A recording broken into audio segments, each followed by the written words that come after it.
not even written about until hundreds of years after his death. And when he was first mentioned, he was mentioned by the Romans as Christus, which does not translate into the Son of God. It translates into the Anointed One. So they could just have been referring to him as a knowledgeable, wise prophet with good teaching.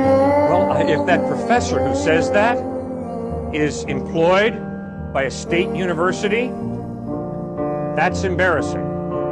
Why?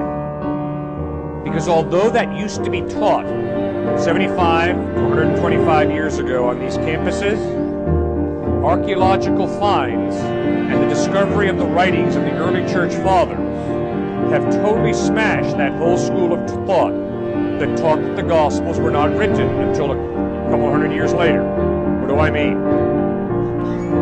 In 95 AD, Clement, Bishop of Rome, wrote letters in which he quoted Matthew, Mark, and Luke.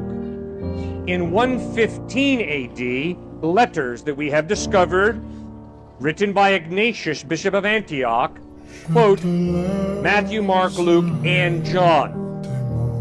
In fact, due to archaeological finds of the letters of the early church fathers, all of the New Testament is written about in those letters at the end of the first century, in the early second century. So that whole school of thought that taught that the Gospels were not written until hundreds of years after the event of Christ is totally false. Not only that, sir, but we discovered the John Rylands manuscript, which is a fragment of the Gospel of John. It's located in the John Rylands Museum in Manchester, England. It is a fragment of the Gospel of John that is dated between 115 and 130 AD. So I'm sorry, if you have a professor on this campus who's teaching that the Gospels were not written for hundreds of years after Christ, that is an embarrassment to this fine university.